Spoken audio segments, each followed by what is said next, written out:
Hi, I'm Greg Smith from SlopeFlyer.com, and you've been watching a demonstration of the capabilities of Leading Edge Gliders PSS slope planes. Power Scale Soaring, or PSS, is one of the most exciting forms of RC slope soaring. The models range from World War II aircraft and modern military jets to civilian planes and classic racers. Some of the best PSS planes on the market come from the workshop of Jack Cooper at Leading Edge Gliders. His EPP Warbirds combine the performance of glass ships with the durability of EPP, making an LEG PSS plane a staple in many slope pilots' hangars. While this video concentrates on the building of one of Jack's 60-inch PSS Warbirds, many of the tips and techniques are applicable to other EPP planes as well as model building in general. So join me for an informative look at a master at work.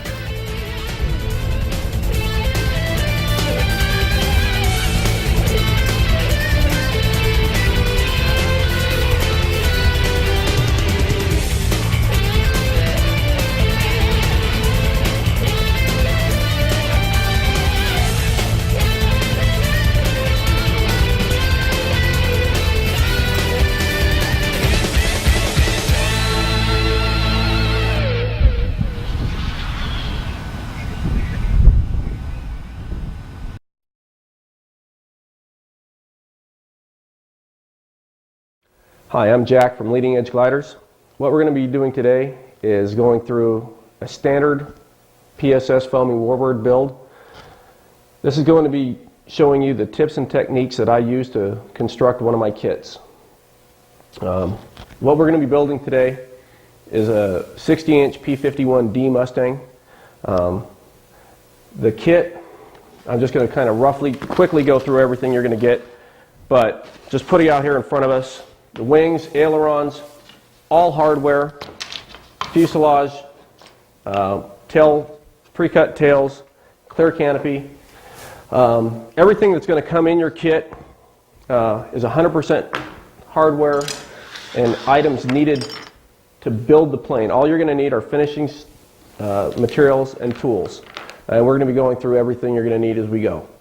So it's ready to start. First thing I'm going to do, I like to build the wings first, so we'll get going on that.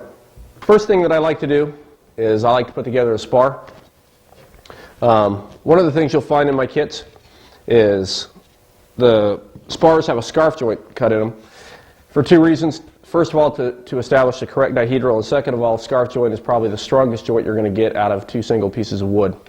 What you'll be able to find on a scarf joint, the top always goes on, the small piece is always going to go on top of the other, and what that'll do is that will establish your correct dihedral. You'll see here in the first camera how it bends, second camera you'll see where I put them together. So we need to glue this up. Alright, what you're going to need, you need some clamps. I like to use thick CA. It works really well, it's quick, has a good bonding strength. I like thick CA just because it's quick. So put a generous bead of thick CA on the joint itself. Get it in with your finger, nice and smooth. Then go ahead and get these pieces put together. Line up the X's. If you have it on a flat table, your spar will be straight. Go ahead and get it clamped. Flip it over. Clamp the back. Being that I don't like to wait too long, I just kick it a couple times. Let it set for a second. It'll be done. That's about all it needs. It's not at full strength yet, but it's together. It'll hold for what we're going to do. And by the time everything's done, everything will be fully cured. Normally, the kit's going to have a doubler. This kit, for this client, he flies on some pretty high extreme, high speeds, some pretty big lift places. We're going to be putting in a third spar just to completely strengthen the center of the wing. What you want to do for strength on the scarf is you want to oppose the scarf joints when you put this together. So the bottom one has the main scarf. You want to oppose it. In other words, you can see here that these two pieces are going to oppose each other, and you want to just do that on both pieces as we put them together. What I do is I'll put it together here, make a mark, that way I know as I put it back together I'm doing it properly. Same thing as we put the spar together. What I like to do, I get the center lines lined up where the center of the joint comes together. I just put a mark at the end so I know where to put my CA. That way I don't have to put too much or too little. Go ahead and get it laid on the spar. Same thing, put a fairly generous amount. Don't be stingy with the glue. Glue is what holds it together. Go ahead and wipe it down nice and smooth. The thick CA, you have to work pretty quick, but you do have a little bit of working time before it'll set. So if you do it quickly, it'll work just fine. If you choose to use wood glue or some other type of regular glue that will take a little bit more time to set up, it's just fine. Like I said, just for purposes of speed, I like to use the thick CA. It's just a matter of getting it clamped together. Make sure that you hold these spars tight to each other.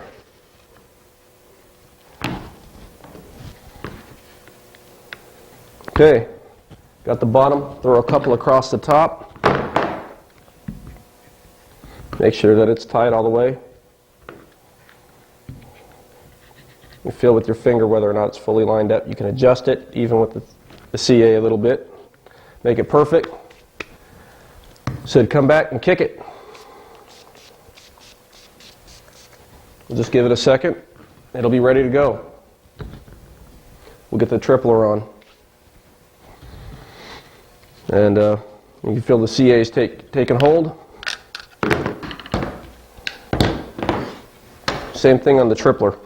Making sure that we oppose it. Our X's will all line up. Set it down. Get a mark so we know where to put our CA.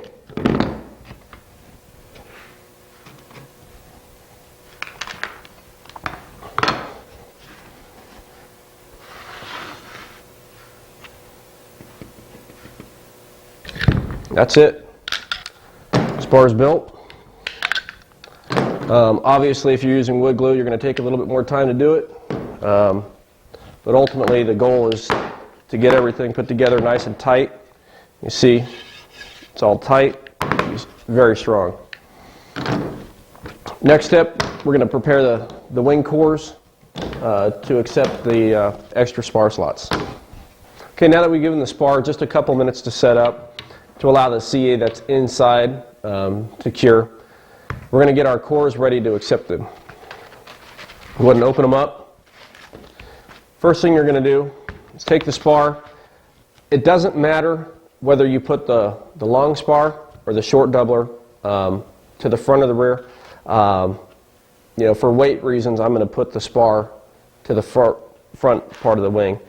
But the way we want to line this up, go ahead and push your main spar down into the slot. Look down here and just eyeball to make sure that that you've got your long spar, main spar, lined up with you know, the spar slot on the back side here. Also, mark the center section of this and line that up exactly with the root of the wing. Once it's there, just take a pin and trace it out. Trace out the doubler and the tripler, for instance, in this case. Once that's done, what we do is set it aside. We want to go ahead and cut the rest of this foam out. All right, the step that we're going to do here, I like these Stanley blades. It's a 9mm snap knife, has some flexibility, and what this is going to allow us to do is to get down inside the channel And as you can see, this blade will bend. If you put too much pressure, it'll break, but if you put just enough pressure, you'll be able to bend it down in there. We're going to be able to cut a perfect 90-degree angle and remove this foam out. That way our spar sits in there perfectly flush. That's the way I want to do it. Also, a tip when you're using these, and I'll show you right here on this wing core, when you're cutting your slot, hold the blade at a 45-degree angle to the foam, and it'll draw through. Nice and neat. If you hold it straight, even though it's a brand new blade, you can see what it'll do. So you want to draw the foam through at an angle. Your blade will come nice and clean. Another trick here, on your line, take the outside of the line. You do not want the spar to be tight. What that will cause the wing to do is it'll cause a flat spot on top of the airfoil. And that's obviously not something we want. So holding your blade 90 degrees up, work it down in, and then draw it back at the 45-degree angle, trying to estimate the depth that you're trying to cut.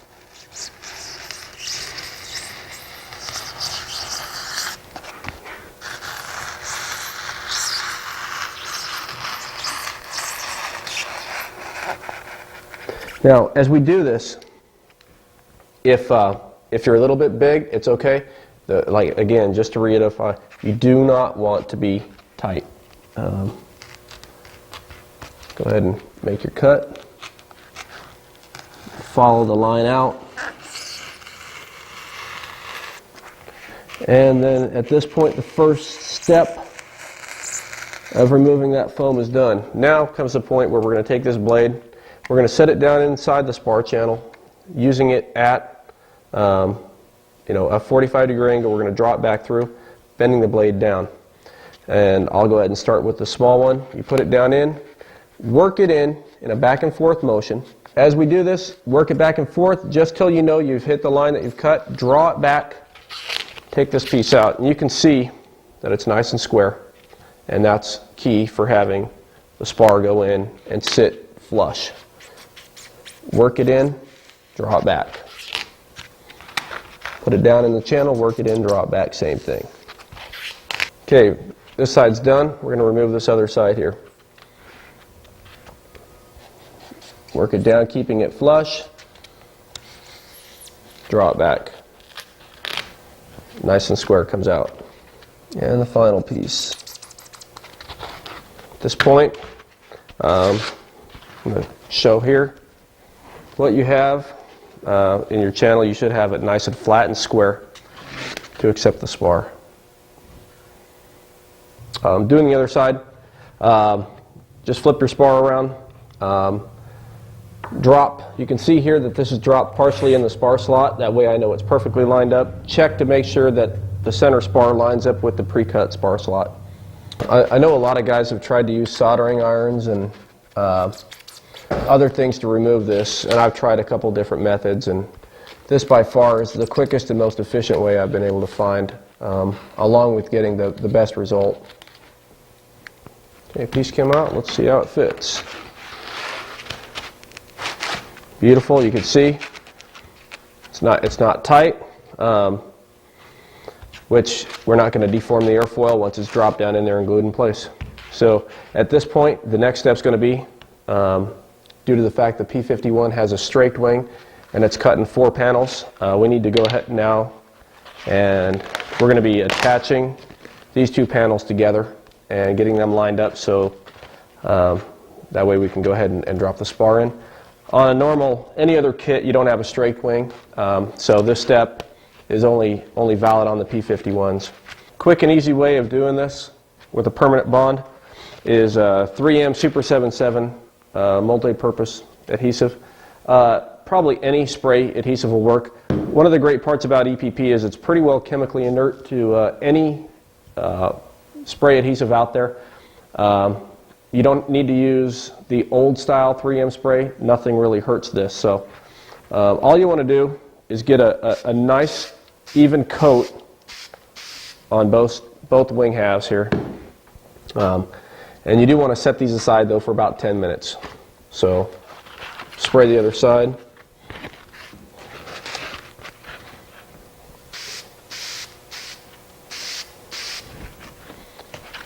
And at this point, we can just go ahead and set them aside. You got to wait a couple minutes, let the adhesive dry, and then you'll be on to the next step.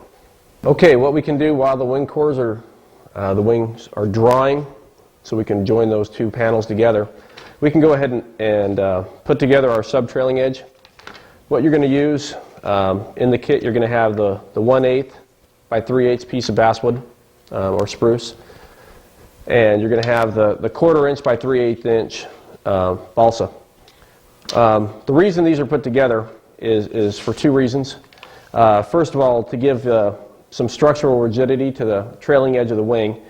That's why we use the basswood, and we go ahead and marry that to the balsa. And the balsa, we use that. We're going to use a CA hinge, and it allows you to cut into and put a CA hinge into it.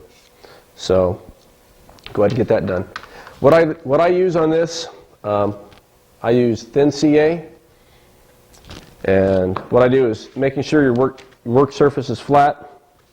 I bring the two pieces together, just hold them by hand, line up one end, pinch them tight with your fingers and put a small amount of CA, making sure not to get on yourself so you don't become part of your work. Hold it for a second, kick it. Make sure you don't kick her on yourself with CA. If you've done it before, you'll understand why. It hurts. And then you can begin, at this point, once you have the end stuck together, you can begin to work it down a little bit at a time. I usually go about 5 or 6 inches at a time, pulling it tight together, holding it, and then kick it. You got to make sure you move it so you don't stick to the table. It's a good possibility. The other thing you want to do as you're putting it together, you want to check to make sure that you're not gluing it together in crooked. As these can slide back and forth on each other, you can get it to slide. You want to make sure that you keep everything just perfectly straight. So you can tell that just by the way you hold these together and glue them, that you're going to be straight. Now the reason I draw my fingers back and forth across here is to make sure that every part is sealed and that there's not going to be any gaps in the wood. This part I flip it over and just run a bead right down the seam. Now we've given them about 10 minutes. We need to go ahead and, you can see it's dry to the touch. It's ready to put together. What we want to do is just basically, I'm going to take these things off where they're taped together. I line them up by hand, just making sure the cores are lined up exactly. I line the trailing edge up and then just stick them together so everything matches.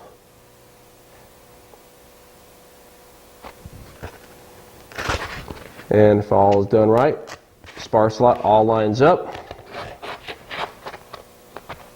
It's good to go. We now have a single wing panel. Same thing on the other side. Now at this point, it's going to be just like any other wing, and we're going to go ahead and put these spars in.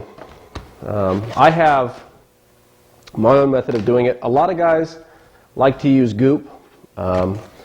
One thing to not use, do not use polyurethane glue.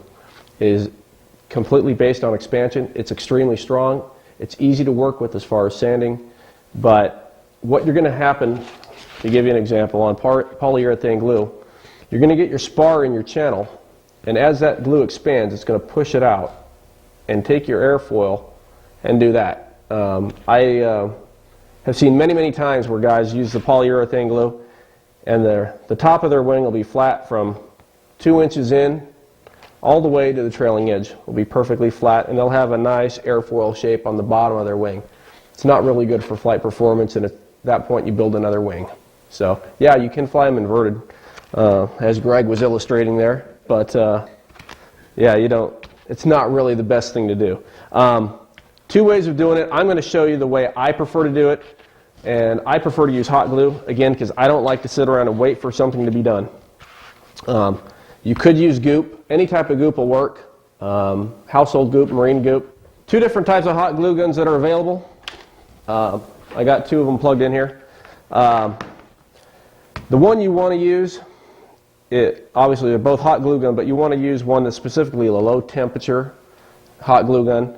I mean, at the nozzle you can actually touch and not get burned. If you were to hold it for a long time, of course you will, but in the short term. But there's a reason you use the low temp. The formula is fluid at a temperature that's safe to use on the foam. I'm going to give you an example here just on one of the wing beds. I'll flip one over. Well, leave it like this. If I take this nozzle, right now the glue is completely fluid. You can take this nozzle, set it on the foam. The glue will come out completely fluid, but it's at a temperature that's below the melting point of the foam. You're not going to destroy the product that you're working on. And you can see here it's not harming the foam in any way. This here is a regular hardware store, Home Depot type of hot glue gun. Its melting temperature is approximately 380 to 400 degrees. The melting temperature of the foam is about 260. To give an example of what it does, I'm putting the same pressure I was on the other gun, and it just melts a hole right into it. I mean, it'll melt completely through the core if I hold it here, and just leave a nice hole in no time at all. So, recommendation: go out and buy a low temperature hot melt glue gun, or use Goop. Goop works really well. It holds really well. The only difference is you're going to be waiting overnight for your spar to set, as compared to having instant results. So here's next step. What we're going to do is we're going to trim the spar to length. We're going to go ahead and put the spar into place, lining up the center. On the wings, for durability, what I do is I'll trim off approximately 3/4 of an inch of the tip of the spar off. That way I have a complete foam tip. And the reason for that is when we have hard landings, you crash, you tumble in, it prevents the spar from popping out of that wing section. So you'll be able to have a cleaner wingtip for a longer amount of time. So what I do, I just mark off approximately 3/4 of an inch, and I'll do that on each side, and then take it over to the bandsaw and knock it off real quick. Okay, now we've trimmed the edges off. That way when it's sitting in here we have, approximately 3/4 of an inch. It doesn't need to be exact, but you just want to make sure you do have foam on the tip. Okay, at this point what I like to do, make sure you have plenty of extra glue sticks available. Once you begin to use hot glue to put your spar in, what you're going to be doing, when you start, you commit, there's no turning back. That is an advantage of Goop. You have time if there's a problem. You can fix it. You have time to correct, pull it out, re-goop it or whatever you need to do. Once you become comfortable with using hot glue guns, though, it's very quick, very efficient, and you'll have this wing spar put in here in about 5 minutes. So I have my gun ready. I have my spar set where it's handy. What I'm going to be doing is laying in the glue, setting in the spar. I'm going to set the spar in about 1/2 inch shy of where it's supposed to go into. And then once it's down and pressed, I slide it forward, and what that does is it's going to take the wavy action of the glue that I put in there and pull it all the way across, and that way you have a solid joint all the way across this wing. If you don't know what that is, that's a tornado warning test. So like I said, when you start this, you commit to it, you're off and running. Here we go. What I do, when I lay this down, I'm just going to put it in a wavy line all the way down here to the tip. Here we go. Oh, another thing that's extremely important I almost overlooked. When you do this, you have to glue them down in the beds. Make sure that this wing is setting properly in the bed. What you're going to do at that point, you're going to make sure that this wing is perfectly straight, and you won't have any warps or twists in it that way. So, all right, as we go. Putting the hot glue gun in the channel, putting it in a wave as you go.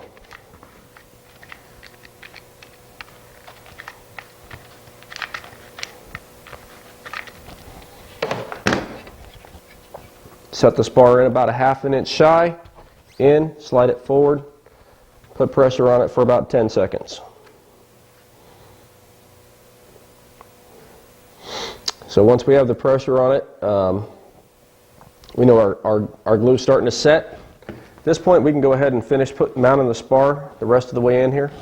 You're going to take the hot glue gun, being that you can take the nozzle and put it here up against the foam where it's safe. Take the nozzle and stick it down in between the foam and the spar, squeezing a little bit out, and just draw it back along to fill up any gap, making sure as you go you put pressure on the spar so you will not deform the spar by pushing it out and having expansion. Any extra hot glue is going to pop up through the top. It's not going to come out and deform the wing. Now with the low temp sticks, when you do this, what pops up, it'll sand off fairly easily if you want to sand it.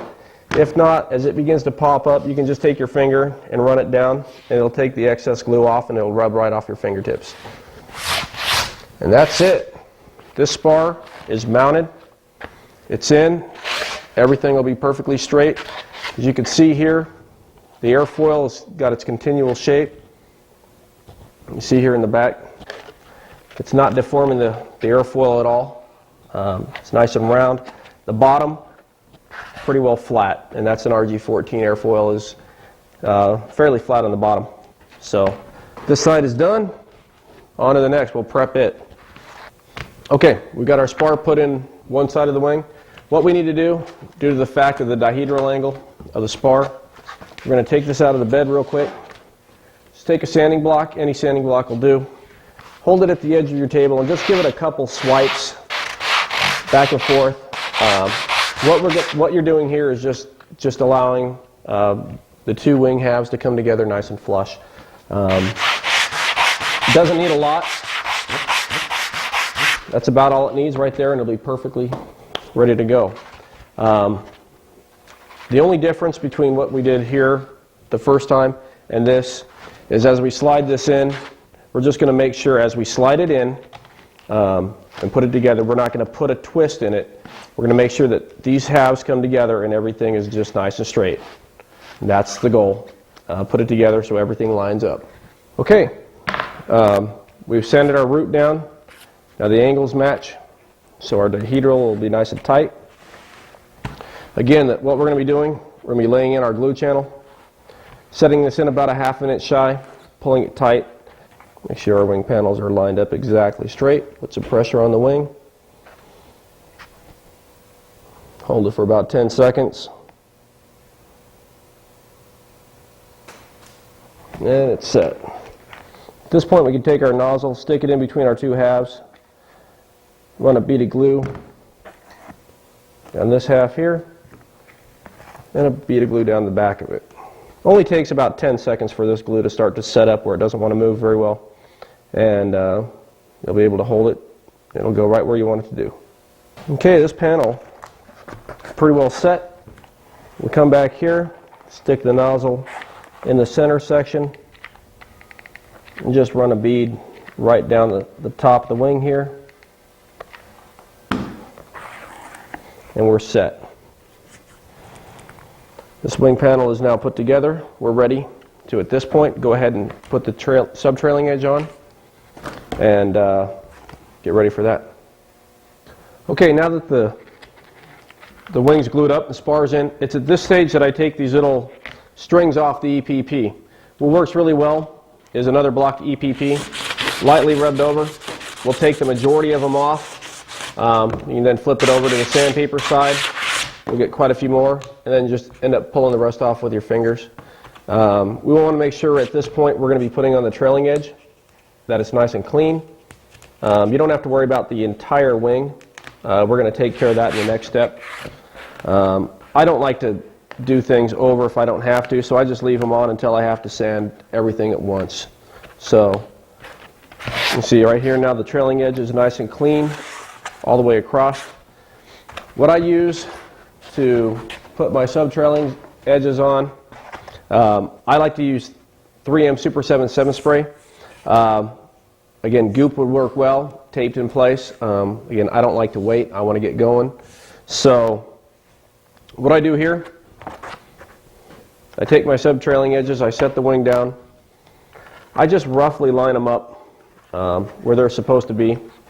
I get a rough guess, and I'm just going to trim them with the razor knife, so that way they're at the proper angle. So in the center, they'll line up nice and neat.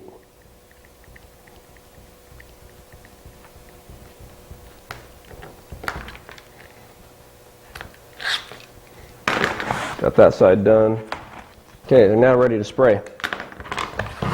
When you spray these with 3M, at this point, you want to be generous with your spray. Don't be afraid to put any on. Actually, to the point that it starts to bubble is about where you want to spray. Hold it nice and close to the wood.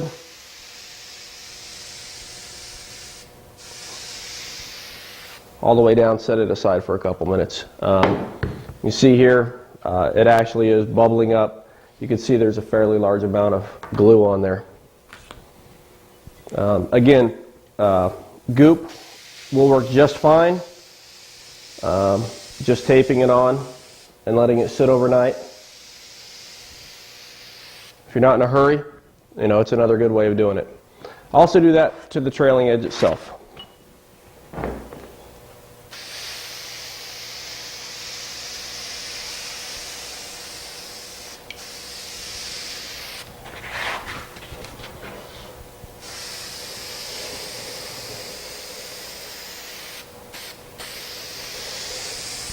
All right, now it's a matter of letting it sit for about 10 minutes.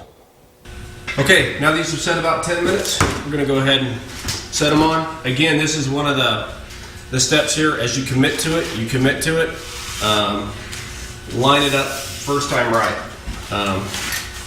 What I like to do, I'm putting it on. I like to line up the bottom due to the fact that this is an RG14 airfoil. The bottom is pretty well flat at this point. I'll say on the top to the right shape. Taking the piece of wood, lining it up at the center point, and then hitting it here, hitting it right lined up with the center, and then working it down a little bit at a time. As you can see here, as long as you're not sticking it down too hard, you can maneuver it. Once you press it down though, it will set, and the only way it's coming off is you're going to rip out the foam. So as long as you're gentle, you can get it right where you want it to go. Where I want it, go ahead and put a little pressure on it.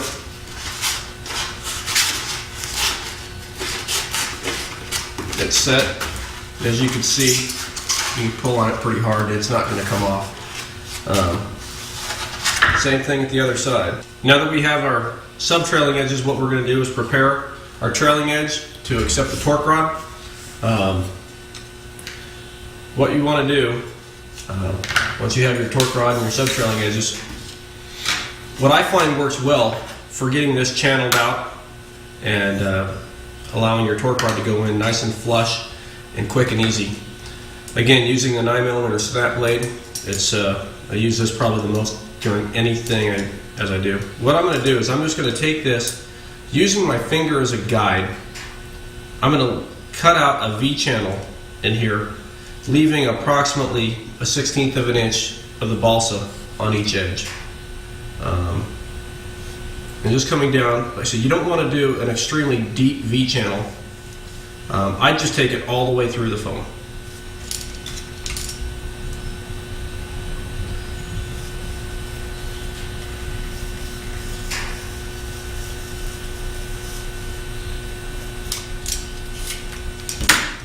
Okay, once this is out, here's what I use.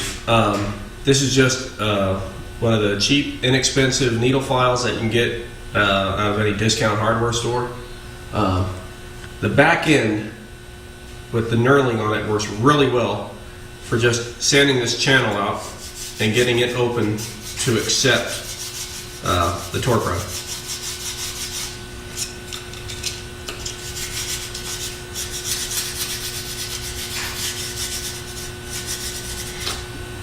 The goal here is we want to get the torque rod just below flush, so that way when it's married onto the the sub-trailing edge, we don't have any gaps.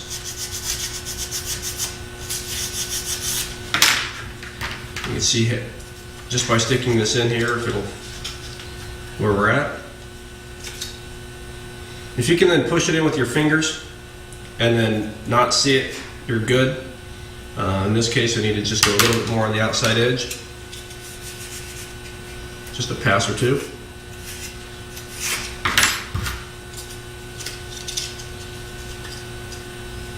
And we're good. Okay, now what we're going to do is we're going to go ahead and cut the notch. When these are centered here, we want to go ahead and cut the notch for our torque rod to be able to come back into. Again, this is just here, just a V-notch, taking it down until it meets the channel that you've cut out. Then your torque rod will just fit nice and neat right in here. When it's pressed in there, it should hold. It'll be very, very easy to move. So, full movement, no binding, it's exactly what we want. Now what we're going to do is we're going to go ahead and get these right here glued into place. What I use, well, again, I just use thick CA. On the torque rod itself, there's a plastic sleeve. This plastic sleeve, what I do is I'll line it up so that on the threaded end side, I'm about 3/16 of an inch off where it's going to be popping out of the hole here. And that way, once I get it set in place, if I happen to have, as I'm adjusting the aileron on, if I need to move this in and out to get that aileron adjusted, I'll have the movement without binding on the sleeve that's already glued in place. So when that's where I want it to be, I go ahead and pull it out. I'm going to place, making sure I keep about a ½ inch distance between each end of that sleeve. Couple drops of thick CA in the middle of this. You don't need a whole lot due to the fact that it's a tight fit, and the wood, when it's glued on to the sub-trailing edge, it's going to hold really well. Just need a little bit here. Go ahead and get it in place. Push it down in so it's beyond flush. We can still move this back and forth right where we want it to be. Let's go ahead and kick it. We'll do the same thing to the other side. I've already prepared it. So all we have to do is just finish cleaning it.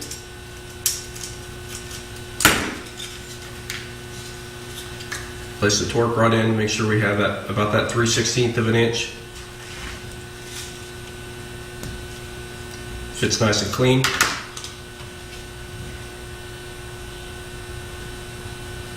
Going to get our CA in there, and then we're going to go ahead and get it kicked off so we don't have to wait.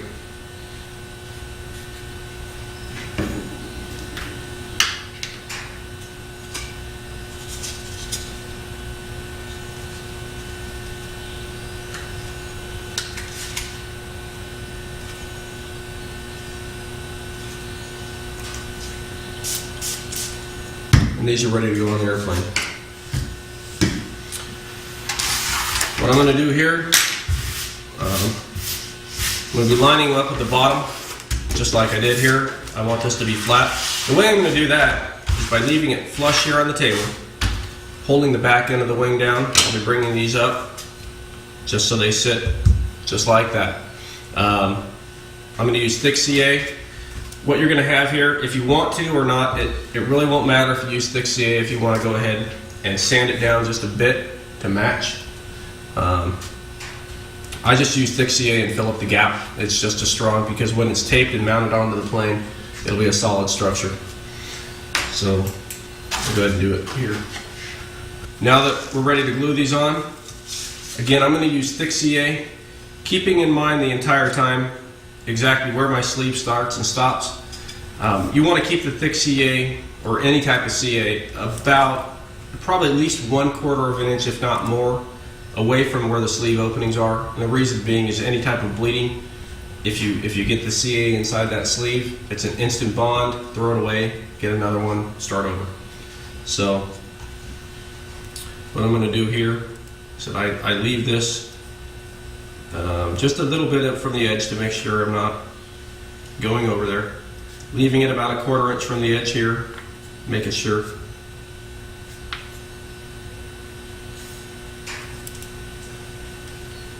And then here in the center, there's not going to be an issue with it bleeding over, so I go ahead and put some right here in the center also. This point, holding the wing, so the flat part of the bottom of the wing is flat on the table, holding the aileron or the subtrailing edge flat, bring it up onto it right in the center where it meets. Go ahead and kick it on the top and move it, so that way you don't glue it to the table. This is a quick motion, but what you're doing is allowing the top to set up. You go ahead and turn it over, kick it on the bottom. Check to make sure that it all moves freely. It does. We're good. And what I'll do, because I didn't sand the small little area right here, I'm going to come back over now that it's set on here. And with some of the thick CA, I'm going to make sure that that gap's completely full. I'm just going to lay a small bead right along the edges. A small bead right here. And again, just kick that to make sure it doesn't want to bleed anywhere. This one here is done. On to the next one here. Same thing. We're going to make sure it's held flat. We're going to be bringing it in, gluing it up on right up in place. Hold it in place, slide it up.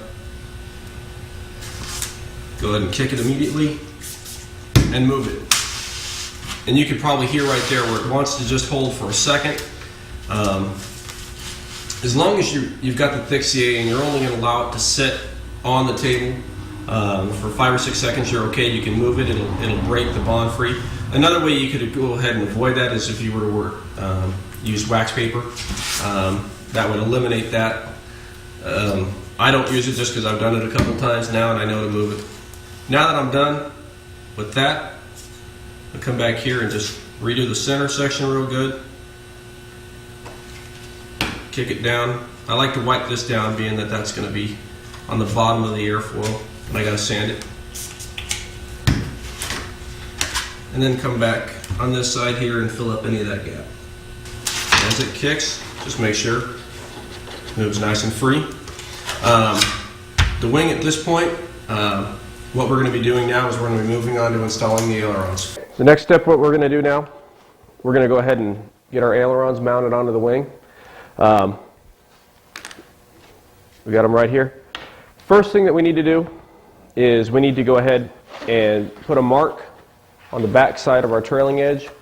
I have one of these little centering tools made by Great Plains, and it's just real simple. Goes over, twist it, it'll score a center line on it. Go ahead and do that.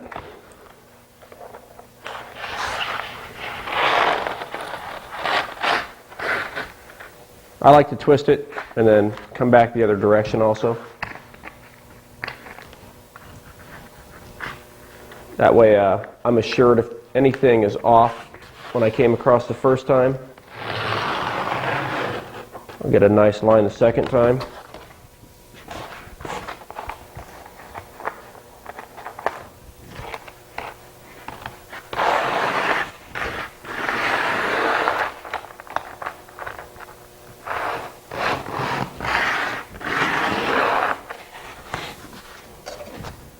Should be able to see. Got a nice center line scored here. So, okay. Once the center line is scored, take the aileron. Doesn't matter which way you do, right or left. And what I do is I set the wing down flat. I lift up my torque rod. First of all, I put the torque rod in the center of the slot notch that I made. And I bring the aileron into the position just underneath the wing where I want it to sit. I like to have about a 1/16 of an inch gap between the trailing edge here and the aileron. And what I do at this point, I let it sit. I take a ruler and I set it here on the aileron. What I do is I'm going to mark out the spots where my hinges are going to go. Here we go. I like to go about an inch, inch and a quarter away from where the torque rod comes out. So I'll put a mark here on the aileron, a mark on the sub-trailing edge. I use CA hinges right here. CA hinges are 3/4 of an inch wide. So just make your mark 3/4 of an inch. And then all we have to do is just go down the line, make a couple marks. I like to come in about an inch from the outside edge. Again, just make your marks. And then just one in the center of that. So we have about 18.5, so 9 1/4 be the center mark.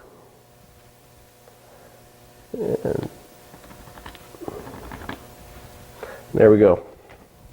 I just got to do that for the other side. Oh, also a little quick tip I like to do.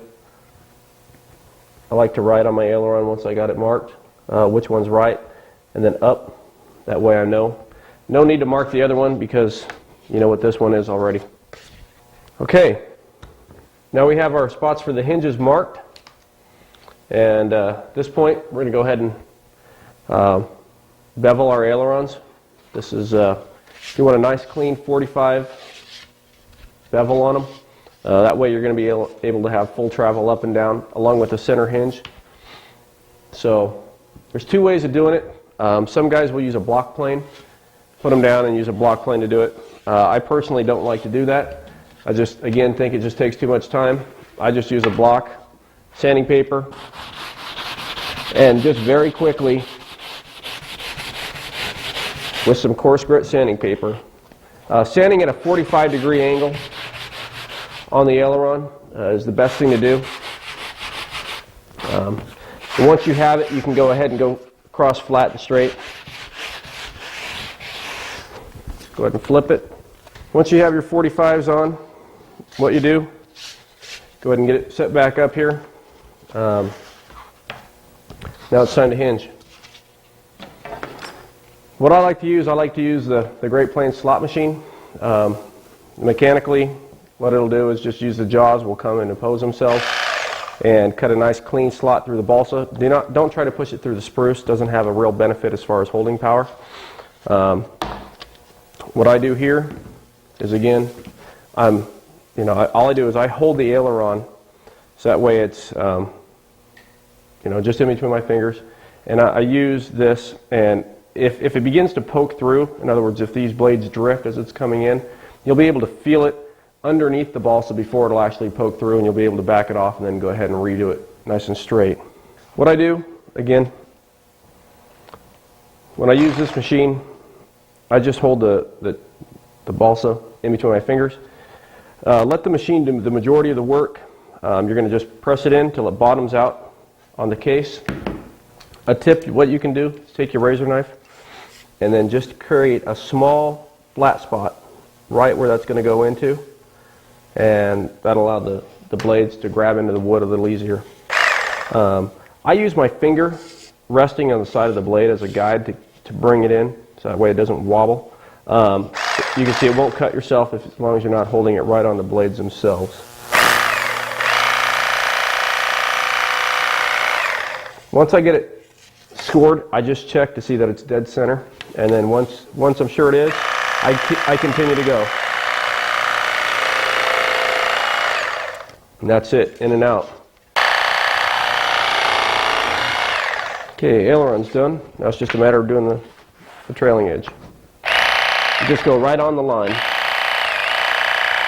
Once these are in place and cut, next thing I do is mark where my torque rod is going to go in to the wood.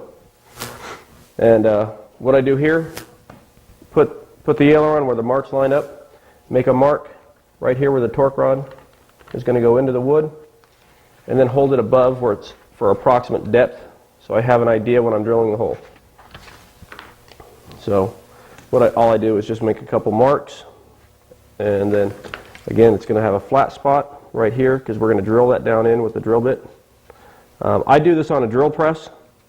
Now we're ready to go ahead and drill our holes for our torque rods. Use a 3/32 drill. What I do, I hold it, put the drill bit in between the marks, bring it up straight and level, Again, if you start to drift it side to side, you'll be able to fill before the drill bit actually comes through the wood. You'll be able to fill it underneath, be able to make any corrections at that point. So.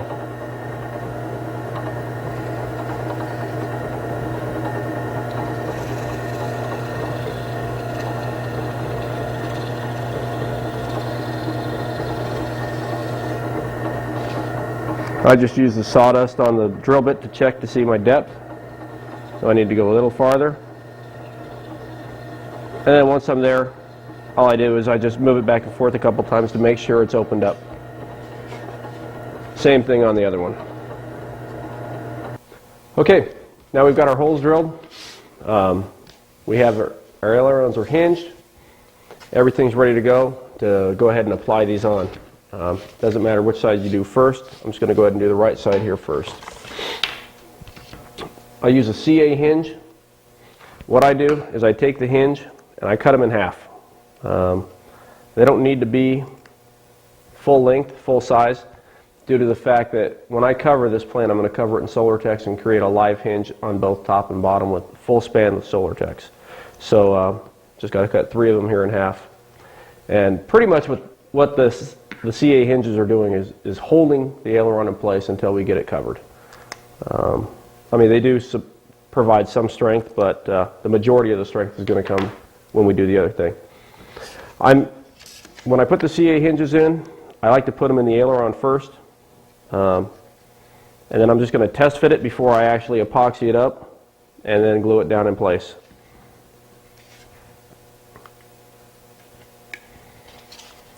Here, where I talked about earlier, having your torque rod able to move back and forth, here's where that's going to come into play. I find it's a lot easier to go ahead and get these CA hinges started in the trailing edge stock if you're able to slide this back and forth in this motion. And as long as you have it available, you can do it. Starting towards you, and then just kind of work them in, a little bit at a time. And what I can see here is I've got to trim part of this. I've got to square it out a little bit more to get this to the proper same depth as the fixed trailing edge. I'll just take my razor knife and plane her down a little. See how it fits now.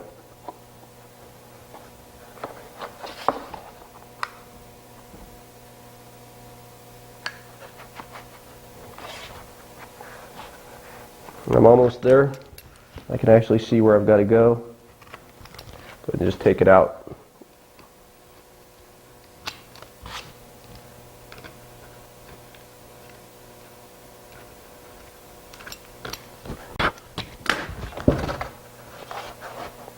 And now it comes in, matches up real nice. So at this point, what I'm going to do, go ahead and take it off, mix up a little bit of 5-minute epoxy, get some epoxy inside our hole, get our torque rod glued into the trailing edge, pull it up into here, and then thin CA these hinges in place. It'll be done. We'll move on to the next side. You don't need a lot of epoxy here. A couple drops of 5-minute work well.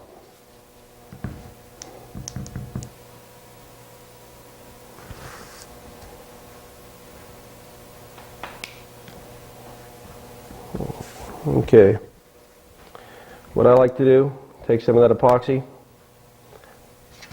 I like to drizzle it right over the hole and actually kind of force some on there and then put it right on the flat spot that I made behind. The other thing I like to do is just take some and actually put it on the torque rod itself. That way this won't have a chance of working its way free as the aileron moves back and forth.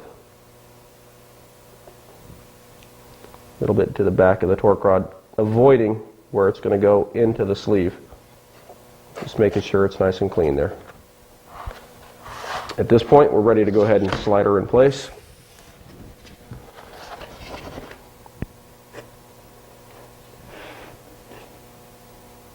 And I can feel where the epoxy's in there. It's already giving me a little bit of tension. I'm going to have to force it up in, which is good. Make sure these are straight.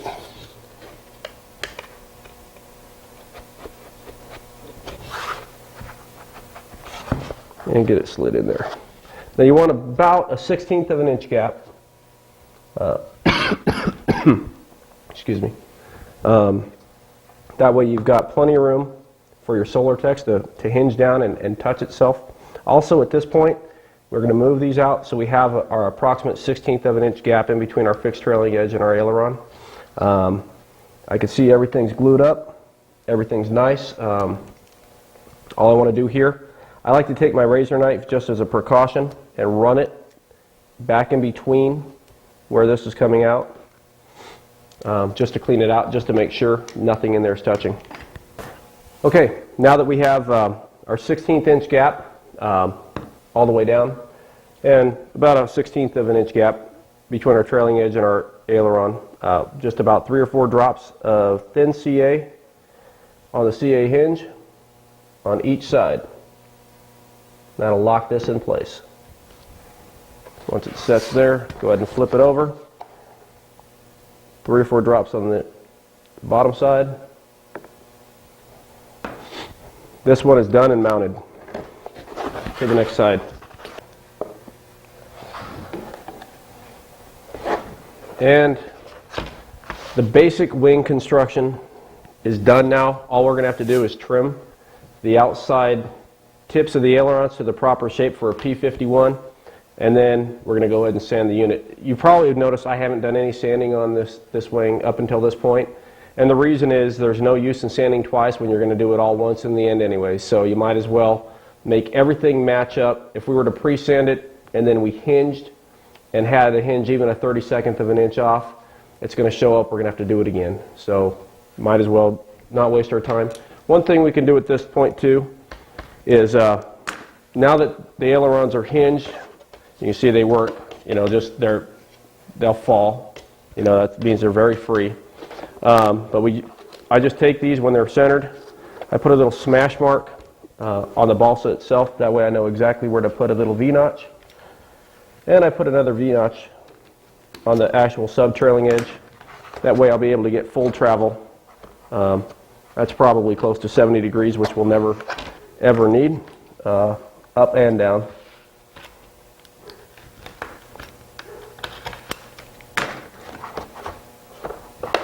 And we're good.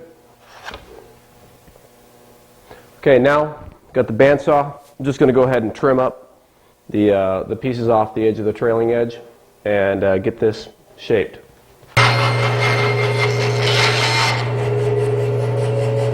And that's it, right there, P51 wingtips. Okay, now that we've cut the tips off to the proper shape, the only thing left to do before we sand and spackle this wing is take a couple pieces of the scrap foam that we cut out when we made our little slot here, and we're going to go ahead and just glue these into the tip to fill up that spot.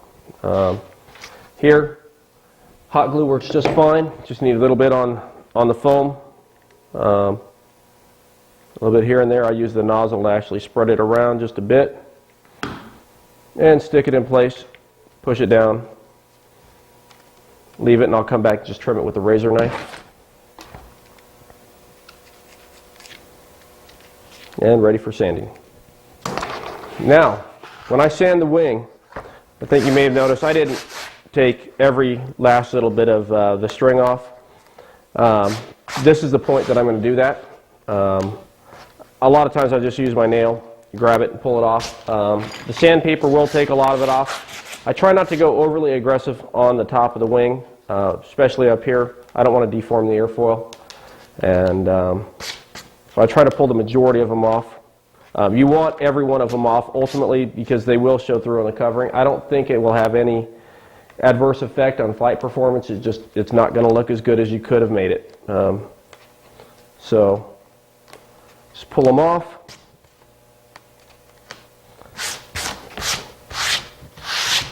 Once you're satisfied you've got them all, go ahead and sand. The way I sand these, I like to take the wing, and what I'll do is I'll put it right up against the edge of my table.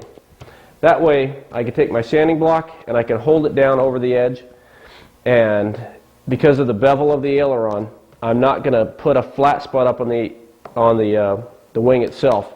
What I'm doing is I'm just going to sand this into a nice blended shape into the wing, trying to keep, from what I know is the actual RG14 airfoil, try to keep as much of that shape as possible.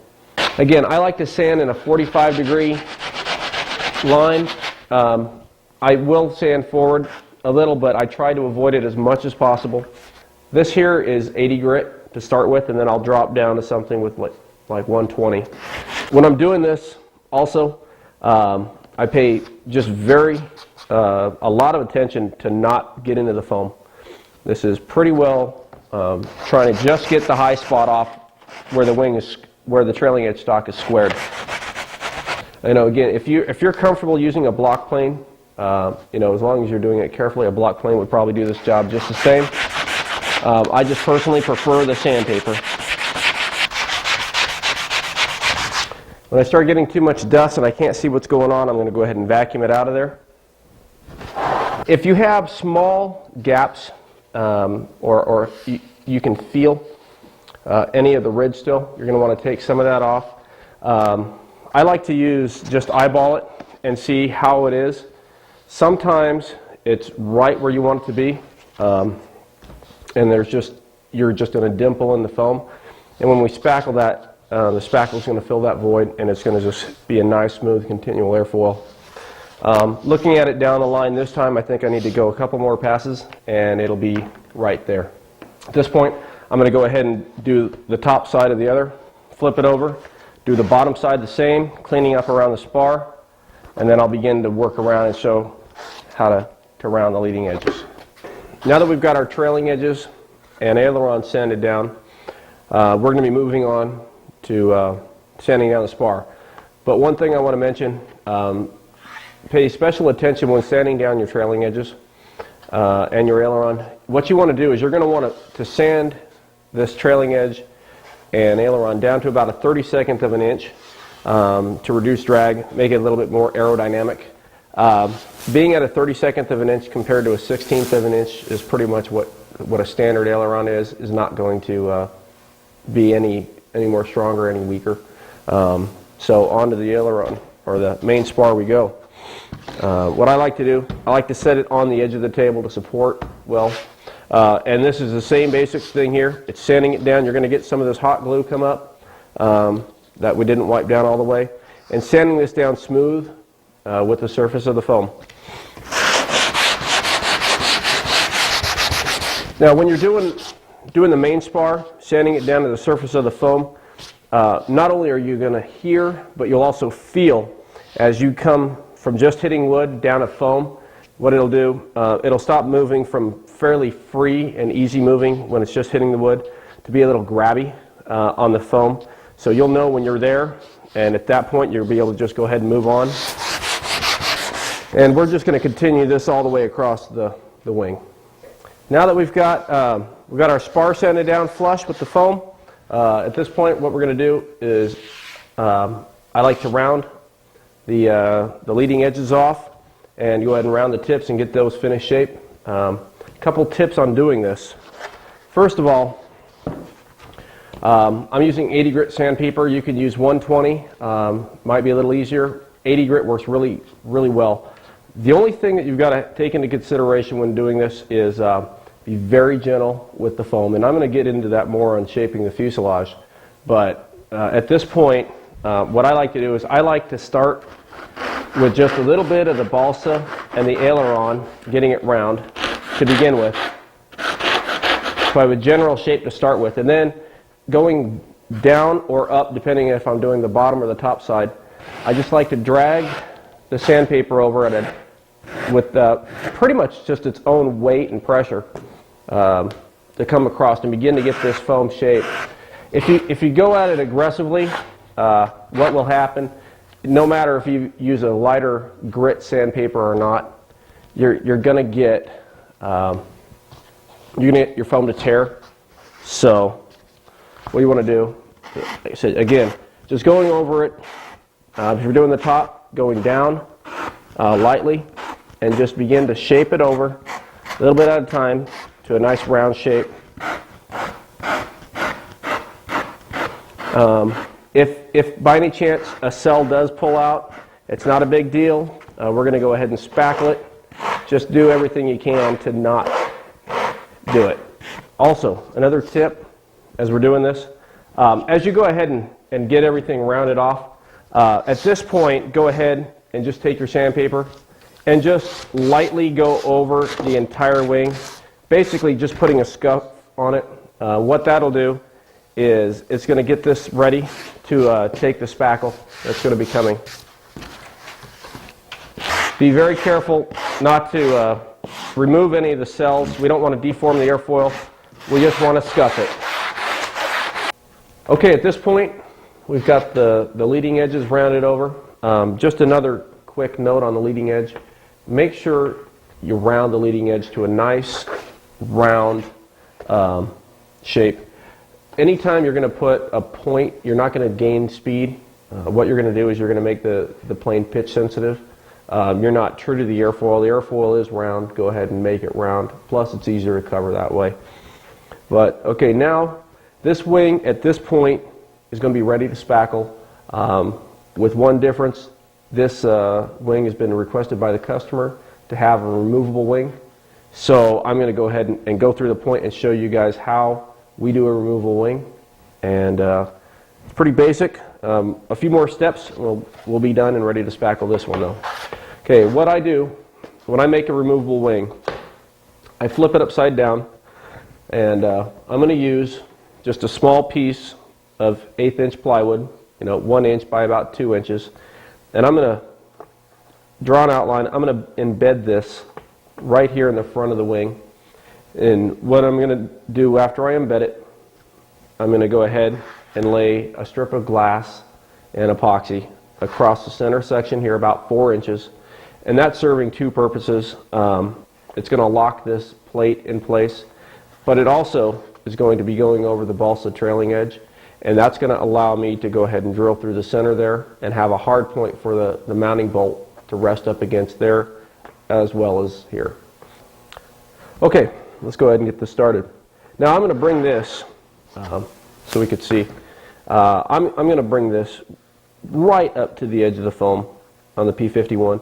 The P51, due to the strength, the front edge is cut in a blunt edge. That way it fits up in the fuse properly. It'll be the proper length. So I'm just going to set it in here. It doesn't have to be perfectly centered. I'm just eyeballing it though as close as I can get. I'm just drawing an outline mark on the foam.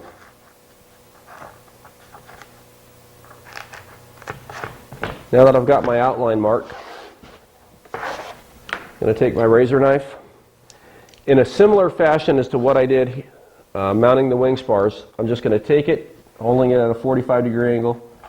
I'm going to pull back and cut approximately 1/8 of an inch down in depth.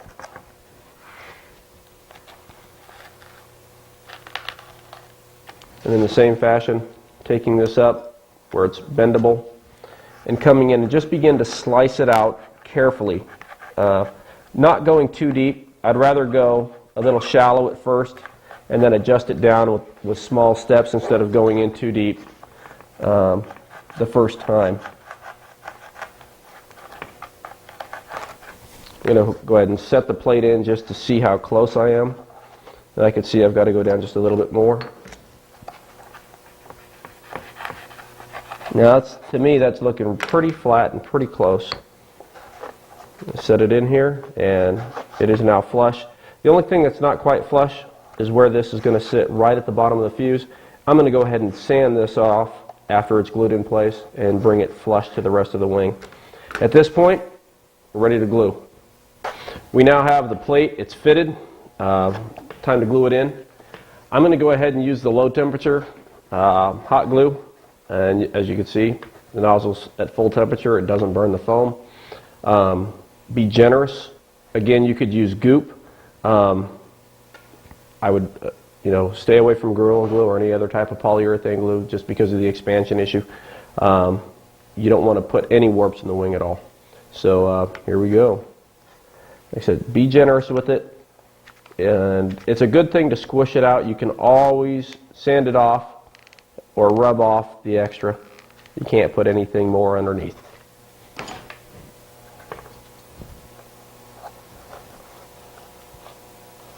go ahead and just squish it all out to make sure you have a real nice seal underneath. Hold it for, the 10 seconds or so, and we can just wipe the extra off here. The low temperature stuff is not bad. It's a little warm, but it doesn't burn. It's not anything like the hot melt stuff. If you're using a hot glue gun at all with the regular temperature, don't do that. It'll peel your skin off. So this stuff here, it's at about 200 degrees, so it's warm, but it'll just rub right off. So, okay, we've got the plate in place. Couple licks of sandpaper over the top, and this will be ready to glass. That's about all we need right there. We just want to get that nice and round to the bottom of the airfoil.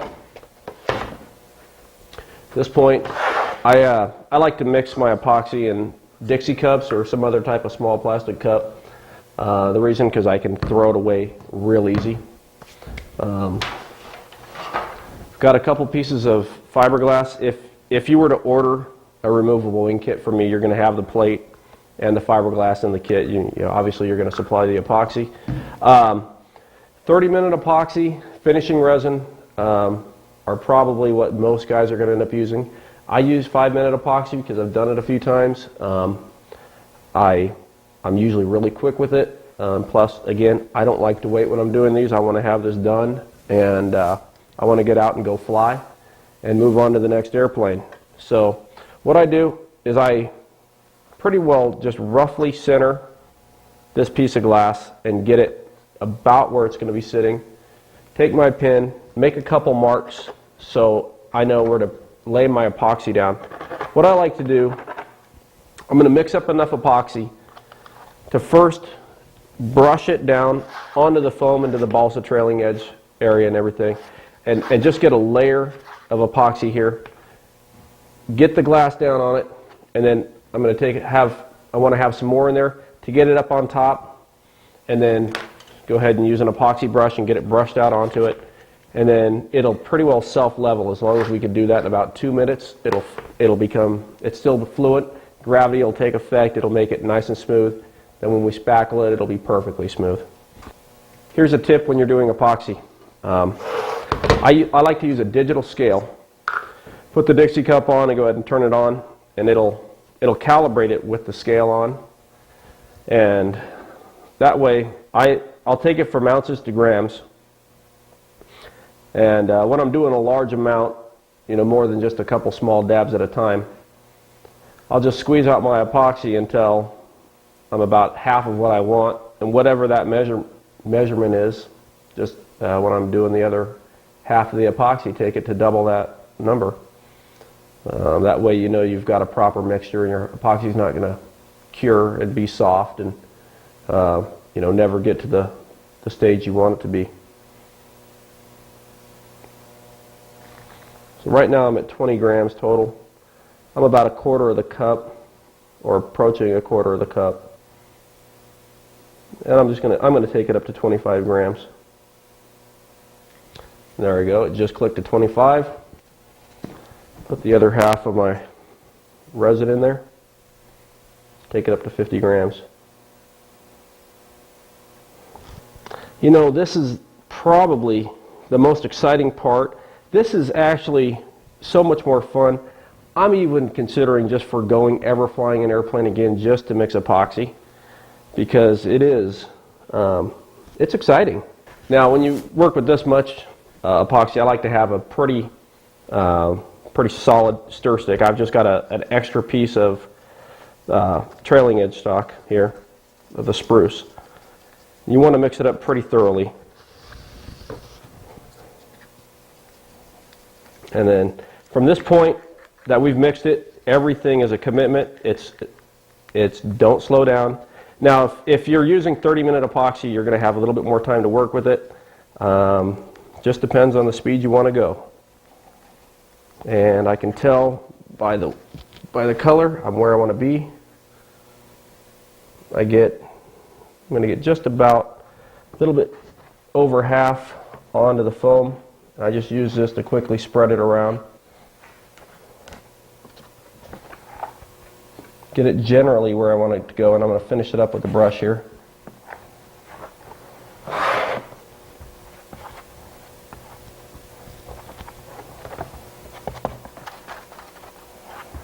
Okay, now that I've got a generous amount of epoxy on, I'm going to go ahead and get the glass set down and get it tapped down really quick to wet it out, get it stuck.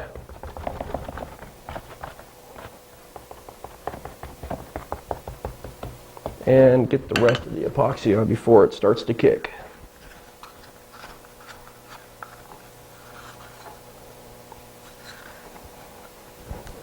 Now, some guys might think this is kind of going overboard on the epoxy. It maybe is, but it's just what I've found works, and epoxy's cheap. As you get these stragglers here, just get rid of them.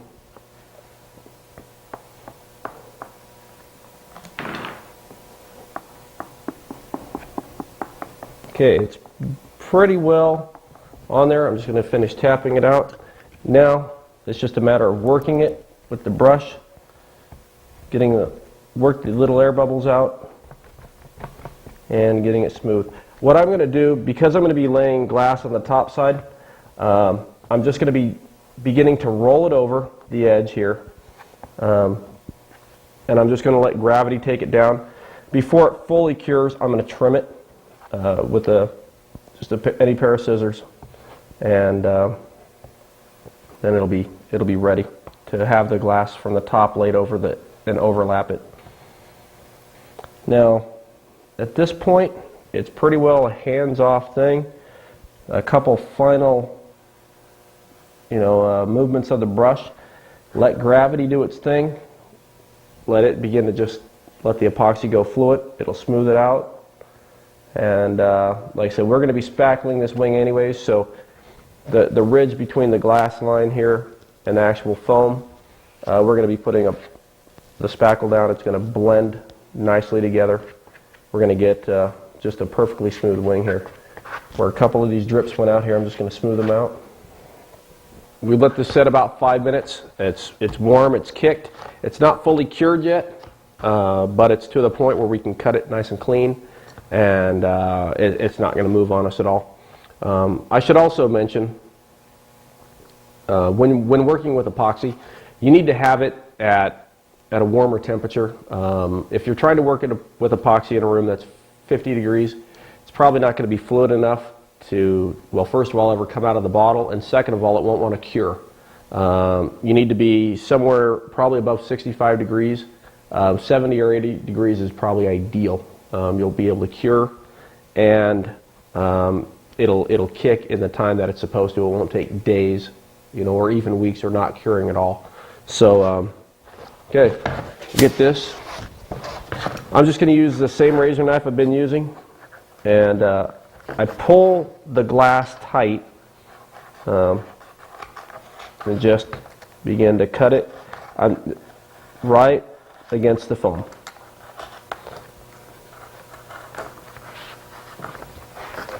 Being careful not to cut your finger on the bottom side. This blade's been used a lot. Snap it off, go to the next spot. Makes all the difference in the world.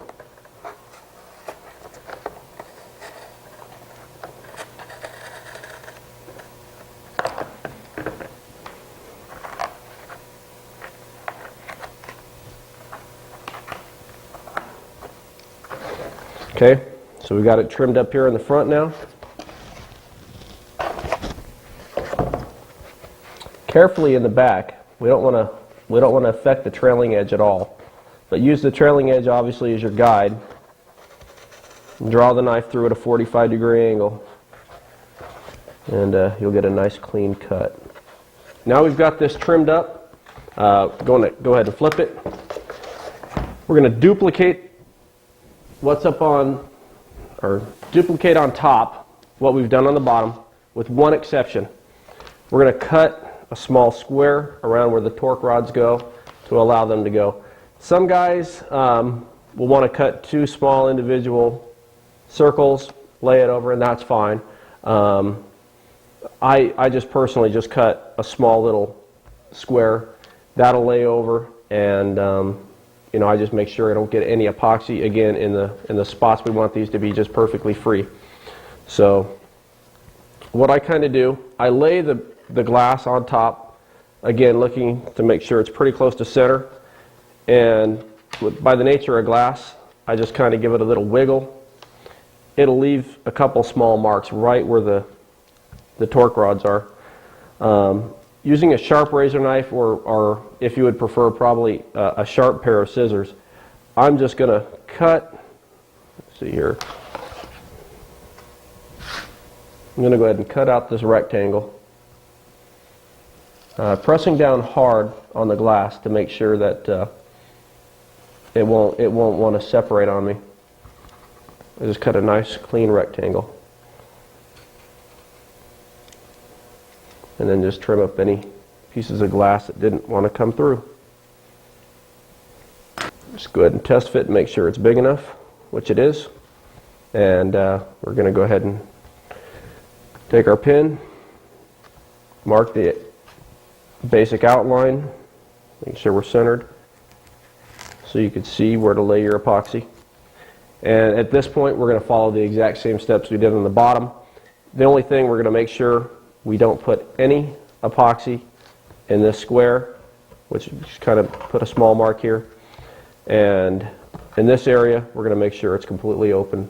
So that way, as we get this piece of glass brushed down on there again, we don't want to bind up our control surfaces at all. Okay, now we have the center section's glassed over. Still have full aileron movement. Time to spackle. Everything's been sanded, top and bottom. It's all ready, and here we go. What I like to do on spackle, before anything gets laid on, I like to take just regular cheap masking tape, and I'm going to run a strip across the opening of the aileron hinge, and I'm going to spackle right up to the tape. And what that's going to allow me to do is, when it's all done, I'm going to have a nice clean line, and I'm not going to have to try to clean it out of the joint. So I'll do that to all 4 hinge lines.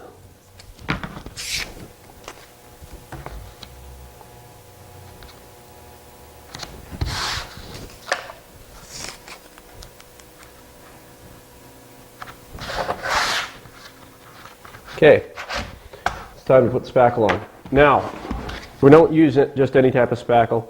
You need a lightweight spackling compound. Doesn't really matter what brand. There's DAP, Red Devil.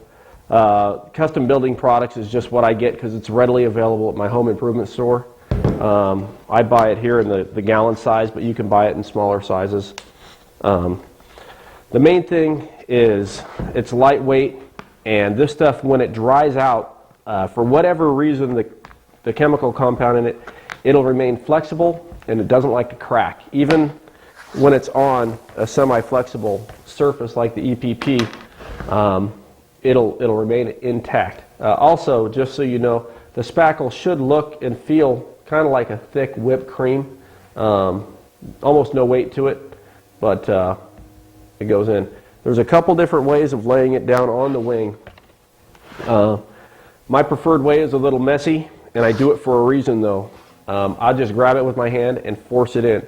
What I want to do is I want to physically put as much pressure as I can on the wing without trying to break it, to force the spackle into the cells of the EPP, so I create a mechanical bond. As it dries, it's going to harden into the cells. So when I sand it back off smooth, I have a solid bond on it. So here goes. I just grab a handful, and push it down in.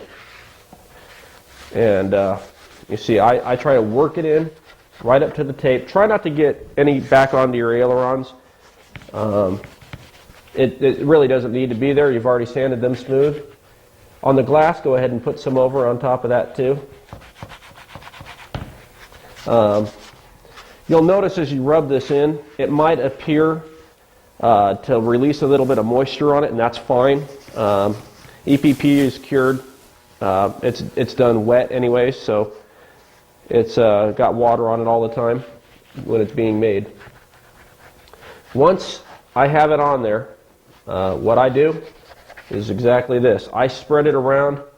I'm going to put it back here to blend in where the line of the fiberglass. I just spread it around. If it looks kind of like frosted cake or bad stucco or something, that's just fine. A lot of guys like to come over it with a card or some type of plastic or a spatula or something to smooth it out, and that's fine. But I would rather put on one thick coat instead of put on multiple coats where I've done it too thin. I just want to get it done and over with. Like I said, get on to the next project, the next step. So I'm going to put it on nice and thick. I mean, not overly thick where it's not going to dry, but where I know I'm covering every imperfection that I want to fill in one coat. Begin to push it in around the edges.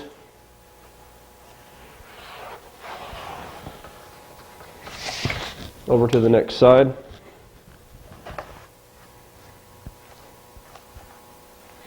All right, and that's about it right there. That's where I'm going to take this. At this point, it's going to need about 15 or 20 minutes to kind of skin up.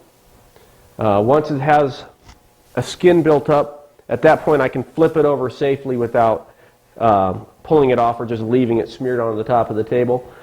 I'll do the top, set it aside. Tomorrow we'll sand it, get it taped, covered, get it ready for paint.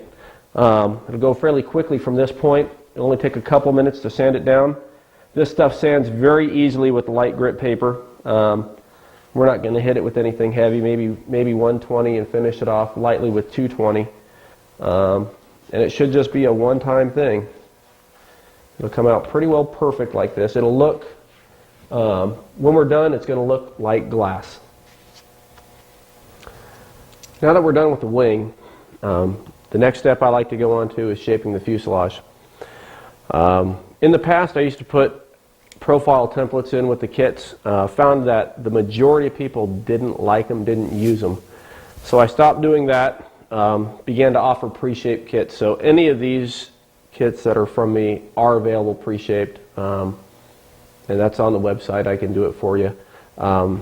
They're really not that hard to do. They are a little time consuming, and there are a couple techniques that you can do to make it easy. And at that point, once you learn how to do this, so it opens up a whole lot of possibilities for scratch building and all kinds of other things that you might want to do.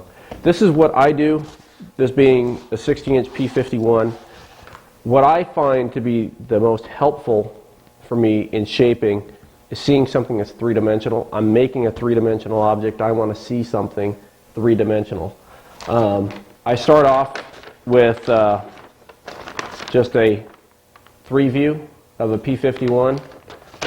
I usually like to print out a picture of something to inspire me as I go.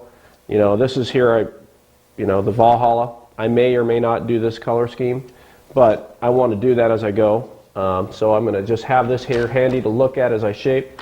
The other thing that I do with every kit that I make, if it's available, I buy just a plastic model. This one here is just what the Revell P51. I don't even bother putting them together, but as I begin to shape, I can have all the parts and pieces here. These are done pretty well exactly to scale, and I can hold that up to the body, get the general shape that I'm looking for, and just begin to shape from this. And at this point, when I'm done, I just throw it back in the box. I'm done. So let me give you a couple hints and tips on this as we go. Keep this out handy. As with on the wings, cutting the channel for the extra spar, one of the most important things when you're carving is to hold the knife at a 45-degree angle and draw it through. Don't hold it flush and just pull it straight in. Even with a brand new blade, it will chunk and it'll not cut the phone clean. Also, one of the things, unless you're extremely familiar with the way these are shaped, don't cut too much off at a time, but also don't be afraid to shape it. Most of the time, a lot of guys will just leave these too square. You know, when I make a fuselage, it may not be exact scale, but it's very close. And you can usually take it to look pretty much like the original airplane it was designed after. Just don't be afraid of it. Get it close with your blade. At that point, we're going to switch over to a sanding block and paper, take it down the rest of the way. And I'm going to show you a couple other things that I use in helping bring the profiles in. So on this, I'm going to go ahead and start. What I do on the spinner, I can take, actually I want to take this scoop off here now too. I'm going to do this last. But on the spinner, you want the spinner to be pretty round. And I know the spinner starts right after the air intake on a P-51. And again, looking at a 3-view or a model, you're going to know right where your spinner starts in relationship to some part of the body. And I know that the spinner, no matter what plane, was perfectly round. I'm going to attempt to get it as close to round as possible. So what I do is I go ahead and make a mark. Right here, I just take it, cut through, and I'm going to cut and just make an indentation here, down. And one thing I didn't touch on earlier, keep a hammer around. As things begin to get frustrating, you can beat it, you can knock yourself out, you can do all kinds of stuff with it. On the other side, let's get back to the cutting. Again, like I said, all we're going to do, I'm going to create a relief cut so I can begin to shape. I do that on the bottom. Usually the shape of the spinner up on top, depending on the airplane, I might cut that relief cut.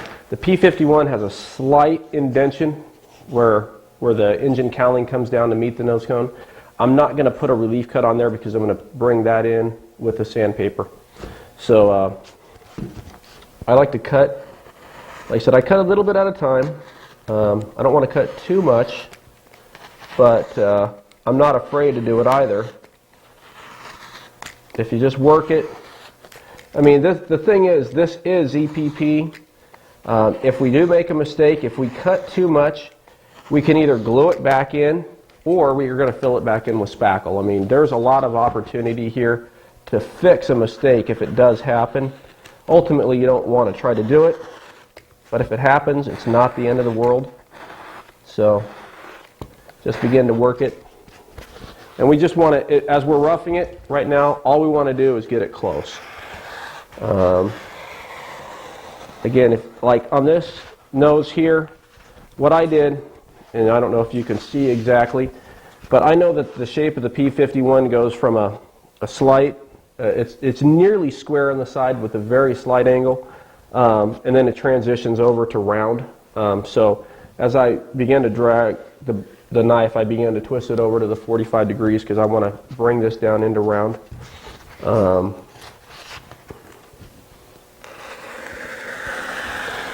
So I don't want to take too much off though until I begin to get close to what I'm after.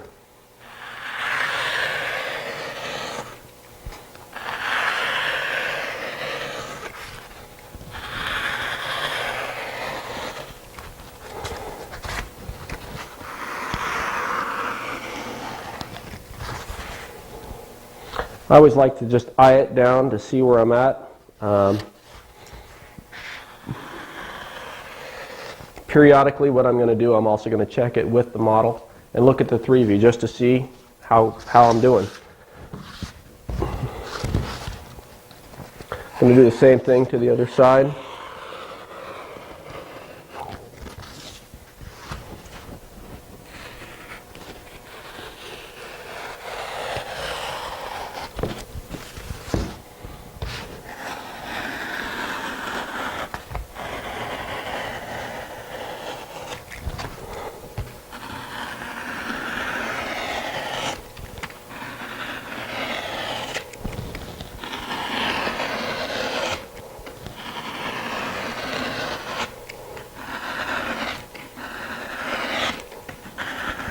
The whole time, what you want to try to achieve also, at least what I like to do, I like to work with symmetry.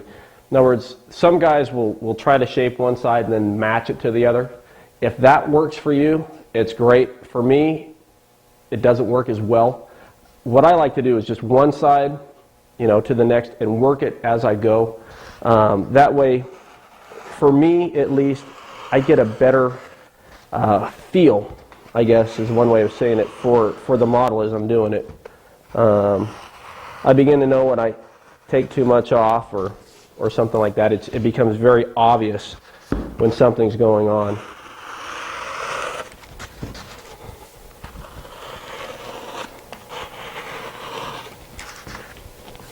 One other thing, keep a stack of blades handy, because it's not uncommon to use 2 or 3 brand new blades in just shaping one body. The EPP is very abrasive. It doesn't dissipate heat, so all it's doing is just dulling the blade out.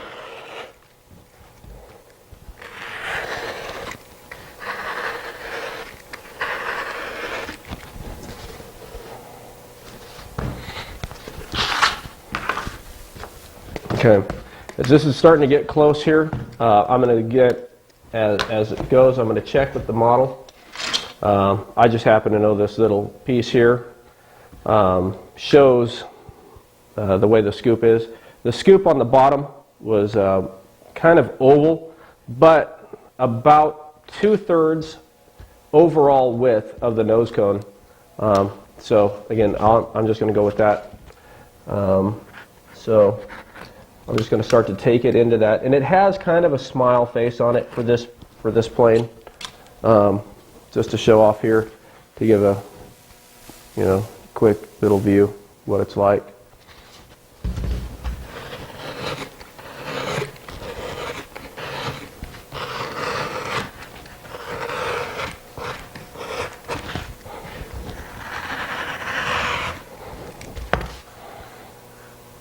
And again, I'm just checking for symmetry, even though I'm, obviously far from being done.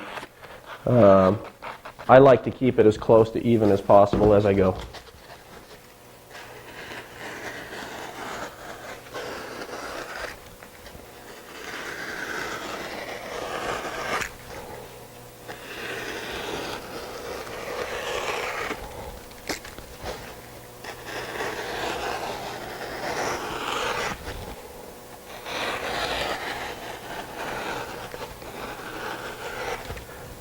Now we're at the stage where I've whittled the majority of what I want off with the blade off, and at this point I'm going to take over with the sandpaper, sanding block, and I also, on the sides of these airplanes, to be able to achieve the taper that these airplanes had, what I find works really well, for me at least, is an orbital palm sander. I have this Porter Cable one. I use 100 grit paper on it. I don't want to go with the heavier grit paper. It has a tendency to want to tear if you use the heavier grit paper with the palm sander. So going with a little lighter weight works. Also, one of the things you want to keep, if you're going to even consider using something like this, is you don't ever want to catch an edge. You want to keep this thing as flat as possible on the body. If you get it up on edge at all you're going to do is just, no matter what type of paper, just rip out a half-moon chunk of foam, and at that point you're filling. And it's not a lot of work to redo something that was looking really nice. So here's the way I do it.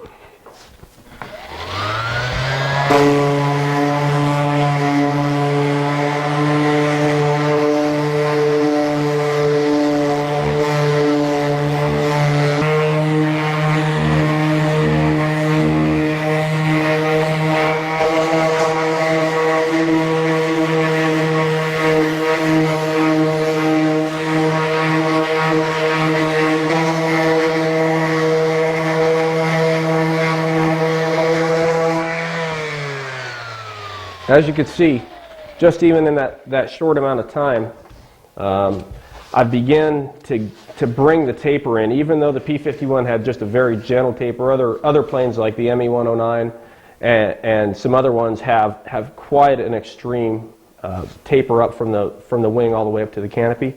This is just very subtle. All I'm doing is just applying a little bit more pressure up at the top, allowing the paper to do the work, and just going from there. What I'm going to do, when I do anything with this palm sander, it's never to the finished product. It's going to be getting it roughed out, and then everything that I'm going to do finishing up is going to be on a sanding block and then by hand. So I'm going to go ahead and continue on this for a second. We're going to pop back here when it's done and show you the finishing techniques. Here's just a little tip. For a sanding block, what I find works really well, just a scrap piece of EPP. I make it approximately the same length as an 8 or 8.5 inches, so I can tear an 8.5 by 11 sheet of sandpaper out in half.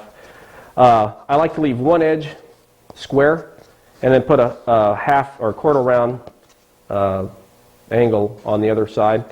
And it's just a real simple process to get this to stick. It's a little Super 7.7 on the paper, and let it sit 10-15 seconds, and apply it right down to the foam and begin to use it.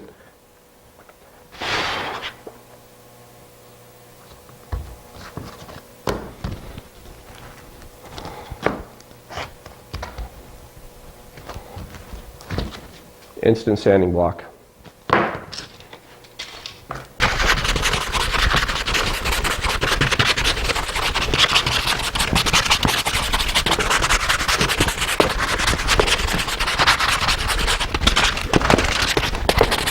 The majority of this has just been working it back and forth, always trying to keep your sanding motion, always going either at a 45-degree angle or flush with the length of the sandpaper, trying to avoid at a minimum going just straight with the paper, and that'll leave a groove.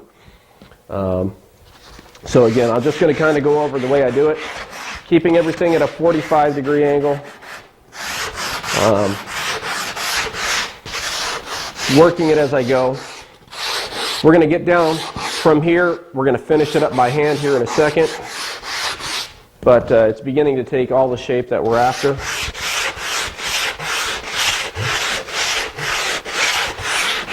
So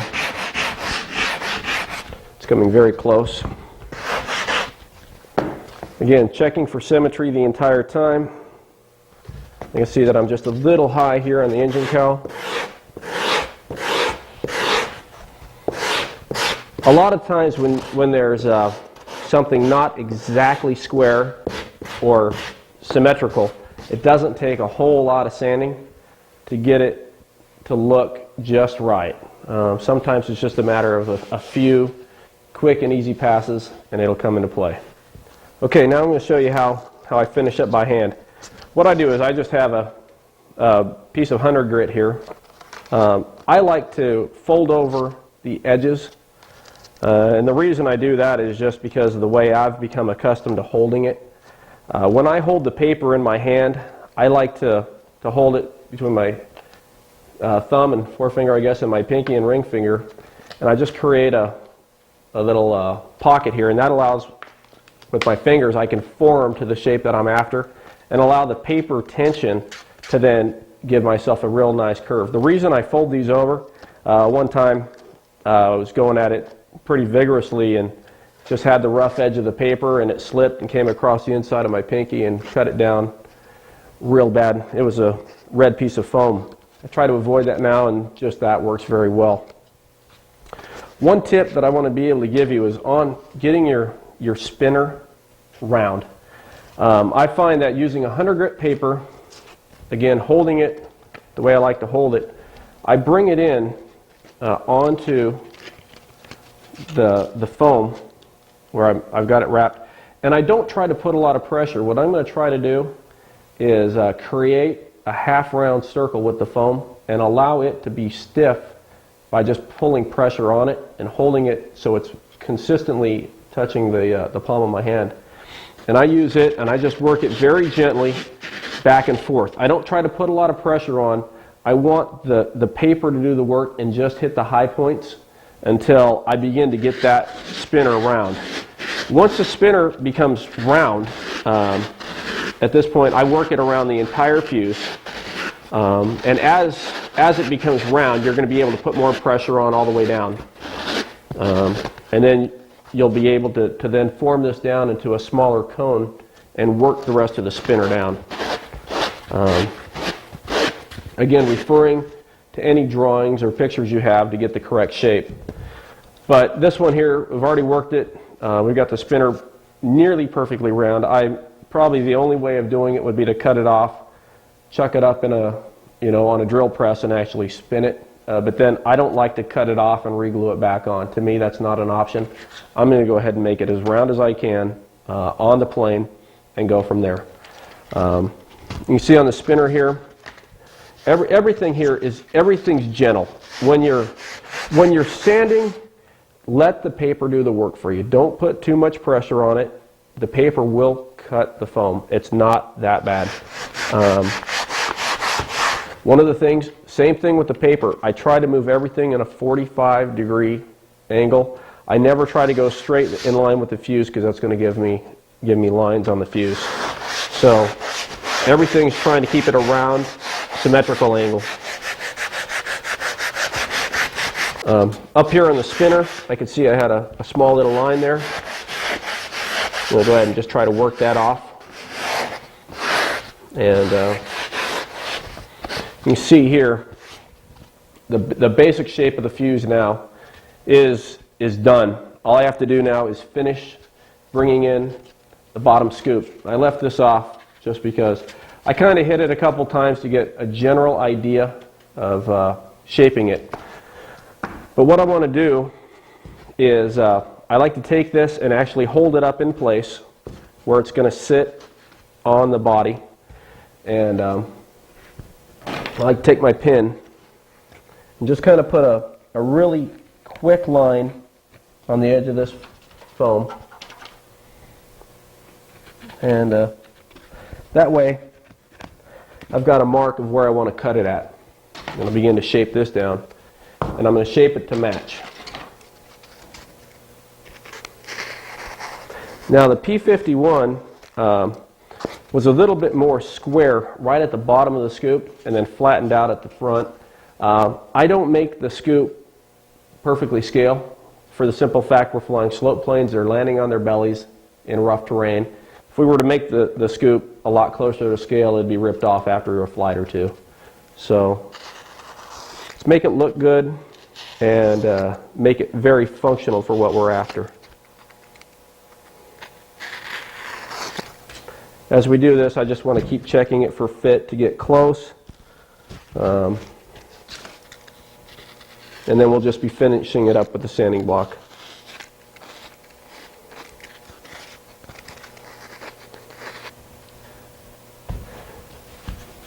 The fuse is all shaped. Everything's fit. Now we're going to be laying in the gear.